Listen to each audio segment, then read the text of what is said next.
మరి నీరు తాగలేదు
అయితే మీరు హల్లేకున్నారు, నేనే ఇకార రూపాయలు నేనే ఇకార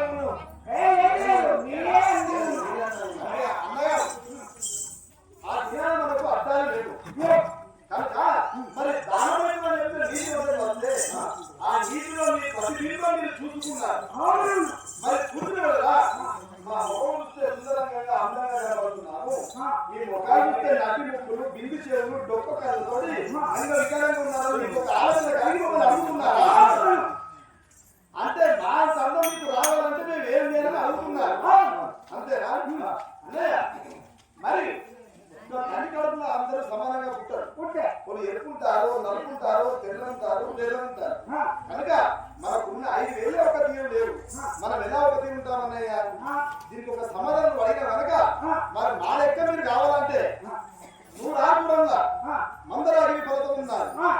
మరి ఆ పర్వతం తీసుకొచ్చి క్షీరాసాగరం అంటే పాల సముద్రం వేసి ఒక మాధురి అని ఒక సర్పము, పెద్ద సర్పము, ఆ సర్పము తీసుకొచ్చి మరి దేవతలు ఒక వైపు, మేము తోక వైపు పడతాము, మీరు తల వైపు పడతారు.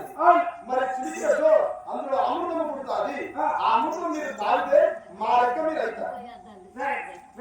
అయితే అన్ననారా ఆ తడికొండ పర్వతం ప్రముఖ రావాలి, నేను కష్టపడండి, ఆ తడికొండను లేపండి. ఆ తడికొండను లేపి తీసుకొచ్చి పాల సముద్రంలో తెలిస్తే అలా అమృతం పుడుతుంది. అమృతం దాటే మా లెక్క మీరు వెళ్తారు.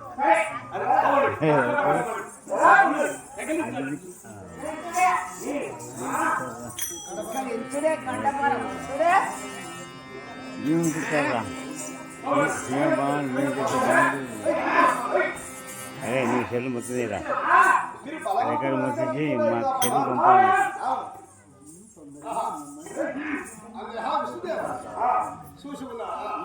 ఆ రాక్షసులు పోయి ఆ తరికొండ పర్వతాన్ని తీసుకొచ్చి ఆ యొక్క పాలసాలను తీసుకున్నారు. ఆ పాలసాలను తిప్పితే అది ఆపలేదు మునిగి కిందికి పోయే అవకాశం ఉన్నట్టున్నది విష్ణుదేవ చూసి ఉన్నారా దేవి పరమేశ్వర ఆ తరికొండ పర్వతం తీసుకొచ్చి బాలసంతుల వేచిన మీద అది లోతుకు పోతున్నది పర్వతం మీరే ఆవుతలేదు అంటున్నావా ఆ తక్షణమే నేను కూర్మ అవతారం ఎత్తి నా బుద్ధ స్తంభాలని ఆ కొండ నిలబడతాను మీరు అమృతం చిలకండి ఓం నమో నారాయణ